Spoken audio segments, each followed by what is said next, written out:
শুরু হচ্ছে অমরনাথ যাত্রা।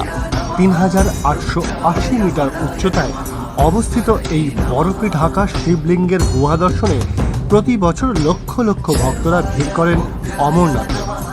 কিভাবে যাবেন, কি দেখবেন, কোথায় থাকবেন, এই সব কিছু গাইড করবেন ভারত সেবাশ্রম সংঘের মহারাজ পরাশরানন্দজি মহারাজ। আমাদের কলকাতা থেকে বিভিন্নভাবে যাওয়া যায়, যেমন ন্যাশনাল হাইওয়ে আছে, তারপরে আপনার ফ্লাইট আছে, মানে প্লেনেও যেতে পারে, রেল লাইনও আছে।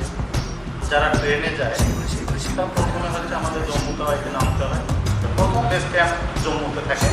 এবার তারা সেখান থেকে ধীরে ধীরে কীভাবে আপনার তারপরের বেস ক্যাম্পে কীভাবে যাবেন, তারপরের বেস ক্যাম্পে কীভাবে যাবেন, তারপর অমরনাথে, তারা সব গাইড করবে আপনার। সেই জন্য প্রথমে জম্মু স্টেশনে নামবেন। যদি আপনাদের নিজস্ব কোনো ঠিকানা থাকে, যেমন আমাদের ভারত সেবাশ্রম সঙ্গে অনেকে যায়, কেউ ডাইরেক্ট শ্রীনগরে চলে যাচ্ছে, কেউ জম্মুতে হোল্ড করছে। যারা নতুন যাচ্ছে তাদেরকে বলবো ওখানে যে জিআরপি টিআরপি জওয়ানরা থাকে তাদের কাছে শুনলে তারা বেস ক্যাম্পটা কোথায় আছে বলে দেবে। আপনারা সেইভাবে তাদের কাছে ডিরেকশন নিয়ে আপনারা বেস ক্যাম্পে চলে যাবেন। ওখান থেকে আপনাদের প্রথমে বেস ক্যাম্পে থাকার পরে তারপরে দিন সকালে আপনাদের গাড়ি ধরিয়ে দেবে, আপনারা শ্রীনগরে চলে যাবেন।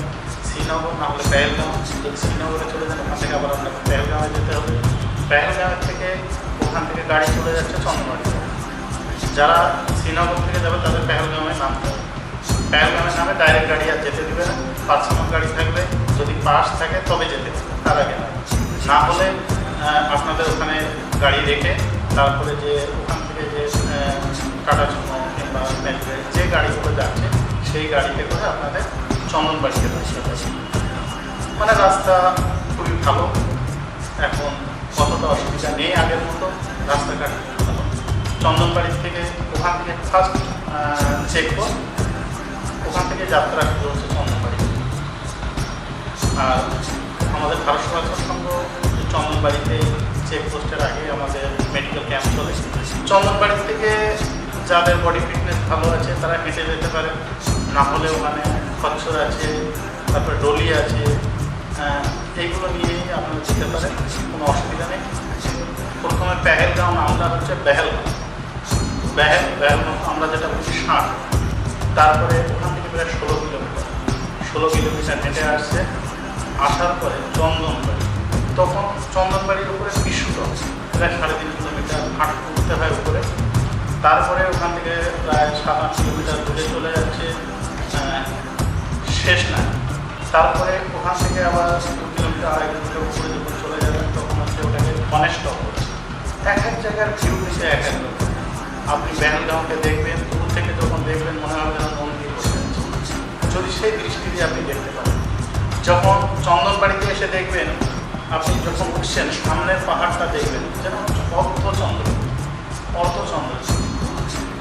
যখন শেষনাগে যাচ্ছেন, শেষনাগে যে দেখছেন যে মানে পাহাড়টা দেখলেই আপনার ভয় লাগে।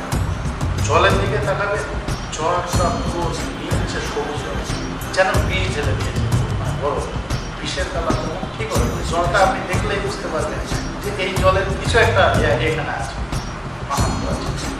তারপর চলে যাচ্ছে পঞ্চতর, পৌষপত্রী হয়ে তারপর পঞ্চতরের মহামানের সাথে নিচে হচ্ছে পৌষপত্রী। সেখানে একটা বিশাল বড় ভান্ডার লাগে, A to Z সেখানে পাওয়া যায়, খাওয়া দাওয়া থেকে শুরু করে সব কিছু। পৌষপত্রীর পরে আসছে পঞ্চতরণী, ওখানেও একটা বেস ক্যাম্প আছে মানে থাকার জন্য। যখন আপনি দেখবেন যে শিবের জটার থেকে যেভাবে গঙ্গা বাইরে হচ্ছে, পাহাড়ের মধ্যে গঙ্গাটা নেবে 5টা ধারায় বিভক্ত হয়ে গঙ্গার জলটা পড়ে যাচ্ছে, ওইটাকে বলতে পঞ্চতরণী। মানে একটা আধ্যাত্মিক দৃষ্টি, মানে একটু ভাব যে দেখা যায় যে মনে হচ্ছে যেন স্বয়ং ভগবান এখান থেকে আসছে, শিবের জটার থেকে বেরিয়ে আসছে না গঙ্গা, এমন। তারপরে চলে যাচ্ছে সঙ্গম হয়ে অমরনাথের গুহায় গিয়ে মাথা পার অমরকথা শোনা। এই অমরকথা যাতে কেউ শুনতে না পায় সেই জন্য ওই পাহাড়টাকে জ্বালিয়ে দেয়, মানে তার দ্বিতীয় নেত্র খুলে পুরো পাহাড়টাকে জ্বালিয়ে দেয়, যাতে কোনো জীবজন্তু থাকে দূরে পালিয়ে যায়। ঠিক আছে না? পাহাড়টা দেখবেন আপনি, সব আশপাশের পাহাড়গুলো দেখবেন, ওই পাহাড়ের পাথরটা দেখবেন না জলা পাথর, পাথরগুলো সব পুড়ে গেলে যে পাথর হয় চুনা পাথরের মতো ঠিক হয়ে যায়, সব পাথর আমরা অমরনাথ থেকে আমাদের পাথর নিয়ে এসেছি, অমরনাথের কোথার থেকে, কিন্তু দেখেছি সব পাথর করেছি। তার আশপাশ থেকে আমরা পাথর নিয়েছি পুরা, মানে পুরো পাহাড়টাকে জ্বালিয়ে দিয়েছি।